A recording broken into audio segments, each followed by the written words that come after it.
नमस्कार। टुडे हिमाचल में आपका बहुत बहुत स्वागत है। मैं हूं आपके साथ भावना रेनॉल्ड और चलिए देखते हैं शाम की बड़ी खबरों को फटाफट।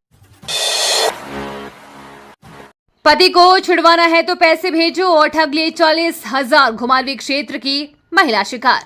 शातिरों ने लोगों को ठगने का नया तरीका अपनाया है। शातिर कॉल कर कहते हैं कि तुम्हारा बेटा, पति या घर का सदस्य दुष्कर्म, मारपीट, हत्या, चिट्टे आदि के मामले में पकड़ा गया है। यदि छुड़ाना चाहते हो तो पैसे भेजो। इसी तरह की ठगी का शिकार घुमारवीं क्षेत्र की एक महिला हुई है।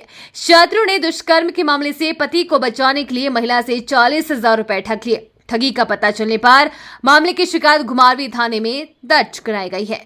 शुक्रवार को घुमारवीं थाना क्षेत्र के एक गांव निवासी महिला के मोबाइल पर अनजान नंबर से कॉल आया। कॉल करने वाले व्यक्ति ने पूछा कि नेहा बात कर रही हो। जवाब में हाँ मिलते ही शातिर ने कहा कि तुम्हारा पति दुष्कर्म के मामले में पकड़ा गया है। उसके साथ 3 अन्य लोग भी पकड़े गए हैं। अन्य 3 लोगों ने पैसे देकर अपने आप को बचा लिया है। यदि तुम भी अपने पति को बचाना चाहती हो तो जल्दी से पैसे भेजो। बड़े साहब आने वाले हैं, उनके आने से पहले 50,000 रुपए भेजोगी तो काम बन जाएगा, नहीं तो पति हवालात में बंद कर दिया जाएगा। यहाँ पर मीडिया भी पहुंच गई है। यदि मीडिया के सामने बात आ गई तो पति को नहीं छोड़ पाएंगे। साथ ही पति का मोबाइल नंबर ट्रैकिंग पर है, उस पर कॉल मत करना, बस जल्दी से पैसे भेजो। हिमाचल में गर्मी ने अब तक के तोड़े सारे रिकॉर्ड। इस तारीख तक नहीं मिलेगी राहत। 9 जिलों में चलेगी लू। हिमाचल प्रदेश में गर्मी ने रिकॉर्ड तोड़ा है। शुक्रवार को हमीरपुर की नहरी में अधिकतम तापमान 40.7 डिग्री सेल्सियस रहा, जो प्रदेश में अब तक का सबसे अधिक तापमान है। इससे पहले अधिकतम तापमान का रिकॉर्ड ऊना का था, जहां 29 मई 2024 को तापमान 40 डिग्री सेल्सियस रहा था। वहीं 12 वर्ष बाद जून में शिमला का अधिकतम तापमान 31 डिग्री पहुंचा। 2012 में शिमला का तापमान जून में 31 डिग्री सेल्सियस दर्ज किया गया था। हालांकि मई में इस वर्ष अधिकतम तापमान 31.5 डिग्री सेल्सियस दर्ज किया गया था। तेज धूप के कारण शिमला में बाहर घूमते समय छाते का सहारा लेना पड़ रहा है। इसी के साथ शुक्रवार को प्रदेश में जगह जगह लू चली। हमीरपुर जिले के नेरी में अधिकतम तापमान में सबसे अधिक 1.6 डिग्री की वृद्धि दर्ज की गई है। ऊना के अधिकतम तापमान में 1 डिग्री की गिरावट दर्ज की गई है। मंडी के सुंदरनगर में 2 मिलीमीटर वर्षा दर्ज की गई। मौसम विभाग ने शनिवार को चंबा, लाहौल स्पीति और किन्नौर को छोड़ बाकी 9 जिलों के लिए भीषण लू चलने की चेतावनी जारी की है। कीरतपुर मनाली फोरलेन पर हादसा। जकात खाना में डिवाइडर पर चढ़ी तेज रफ्तार कार, बाल बाल बचे सवार।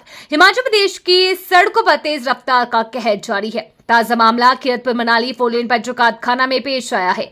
यहाँ टाली फ्लाईओवर के पास एक चंडीगढ़ नंबर की कार तेज रफ्तार के चलते अनियंत्रित होकर डिवाइडर पर चढ़ गई। ऐसे हादसे में कार को काफी ज्यादा नुकसान हुआ है। गनीमत रही कि इस दौरान कार के एयरबैग खुल गए, जिससे कार में सवार लोग बाल बाल बच गए। जानकारी के अनुसार उक्त कार में 2 युवक सवार होकर चंडीगढ़ से मनाली घूमने के लिए जा रहे थे। जैसे ही कार टाली फ्लाईओवर के पास पहुंची तो अचानक अनियंत्रित होकर डिवाइडर पर चढ़ गए। दुर्घटना के कुछ देर बाद ये युवक दुर्घटनाग्रस्त कार से बाहर निकले और पीछे से आ रही दोस्तों की कार में बैठकर मनाली की ओर रवाना हो गए।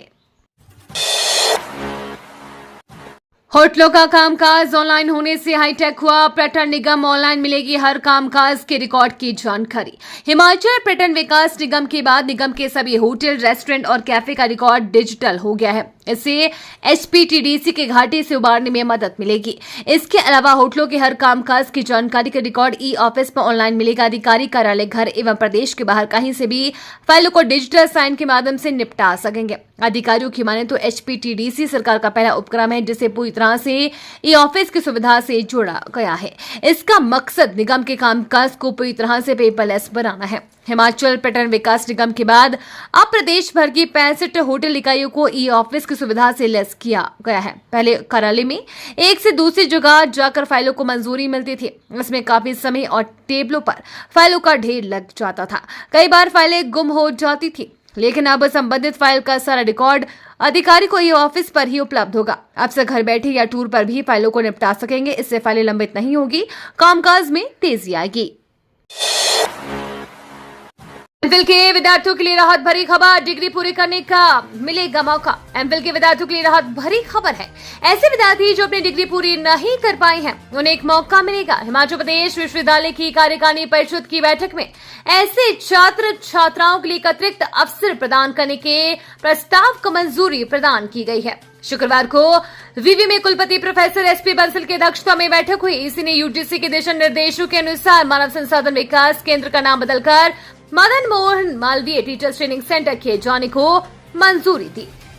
बैठक में जरूरतमंद छात्रों के लिए वित्तीय सहायता दिए जाने को चलाई जा रही छात्र सहायता फंड कार्यक्रम के तहत IRDP व बीपीएल छात्रों को दी जाने वाली सहायता राशि में 1000 की वृद्धि करने से 2 से 3000 करने को स्वीकृति दी गई है। बैठक में अनाथ विद्यार्थियों के लिए मुख्यमंत्री सुखाश्रय योजना के तहत छात्र और छात्रावासों में 8 सीटें आरक्षित करने और निःशुल्क ठहरने की व्यवस्था के प्रस्ताव को भी मंजूर किया गया है। इन आरक्षित की जाने वाली सीटों में 2 सीटें PhD शोधार्थियों को आवंटित की जाएगी। इनमें एक छात्र और एक छात्रा को, जबकि 6 अन्य सीटों को स्नातकोत्तर छात्रों के लिए आरक्षित रखकर छात्रावास आवंटित किए जाएंगे। नालागढ़ से बाबा देरा से राजेश का दावा मजबूत, हमीरपुर पर माथापच्ची। मुख्यमंत्री सुखविंदर सिंह सुक्खू ने शुक्रवार को 3 विधानसभा क्षेत्रों में होने वाले उपचुनाव के लिए नई दिल्ली में कांग्रेस प्रत्याशियों को लेकर हाईकमान से चर्चा की। 1-2 दिन के भीतर पार्टी प्रत्याशियों की सूची जारी हो सकती है। शुक्रवार दोपहर बाद सुक्खू ने कांग्रेस के राष्ट्रीय संगठन महासचिव KC वेणुगोपाल और मुकुल वासनिक के साथ संभावित प्रत्याशियों के नामों पर मंथन किया। पार्टी के प्रदेश प्रभारी राजीव शुक्ल इन दिनों क्रिकेट वर्ल्ड कप के लिए अमेरिका गए हैं। 1-2 दिन में इसके भी लौटने की संभावना है। विधानसभा उपचुनाव के लिए नालागढ़ से हदी बाबा, देहरा से डॉक्टर राजेश शर्मा की दावेदारी मजबूत मानी जा रही है। हमीरपुर हलके को लेकर माथापच्ची चल रही है। यहां से पूर्व प्रत्याशी डॉक्टर पुष्पेंद्र वर्मा सहित कांगड़ा केंद्रीय सहकारी बैंक के अध्यक्ष कुलदीप पठानिया, मुख्यमंत्री के राजनीतिक सलाहकार सुनील कुमार बिट्टू और पूर्व विधायक अनीता वर्मा हमीरपुर से टिकट की दौड़ में शामिल है। मुख्यमंत्री के गृह जिला के इस हलके से जीत दर्ज करने को कांग्रेस मजबूत रणनीति बनाने में जुटी है। इसके चलते ही यहां सभी संभावनाओं पर विस्तार से मंथन किया जा रहा है। उधर उपचुनाव को लेकर भाजपा ने प्रत्याशियों की घोषणा कर दी है। भाजपा के तीनों प्रत्याशी शुक्रवार से चुनाव प्रचार में भी जुट गए हैं। ऐसे में अब कांग्रेस भी जल्द ही टिकटें तय कर अपने योद्धाओं को चुनाव मैदान में उतारने की तैयारी में है। पांवटा साहिब में भीषण हादसा, कार और बाइक की जोरदार टक्कर, यूपी बिहार के 4 लोग घायल। जिला सिरमौर के पांवटा साहिब उपमंडल के निहालगढ़ में शुक्रवार शाम को हुए सड़क हादसे में बाइक पर सवार 2 बच्चों सहित 4 लोग घायल हो गए हैं। घायलों को पांवटा अस्पताल में प्राथमिक उपचार के बाद घायल सेंटर रेफर कर दिया। जानकारी के अनुसार हादसा निहालगढ़ में एक फार्मास्यूटिकल कंपनी के समीप पेश आया, जहां आर्टिका कार और एक बाइक की जोरदार भिड़ंत हो गई। हादसे में बाइक पर सवार 31 वर्षीय अमानत रसूल पुत्र गुलेशा गांव और पोस्ट ऑफिस खमरिया, तहसील खमरिया, जिला लखीमपुरी, उत्तर प्रदेश 41 वर्षीय सुनीता देवी पत्नी शंभू शाह, प्रियंका कुमारी पुत्री शंभू शाह और राजन कुमार पुत्र शंभू शाह सभी निवासी गांव मझोरा, पोस्ट ऑफिस खामझोरा, जिला सीतामढ़ी, बिहार घायल हो गए। सीधी भर्ती और प्रमोशन से भरे जाएंगे 1200 से अधिक लेक्चरर के पद। रोहित ठाकुर।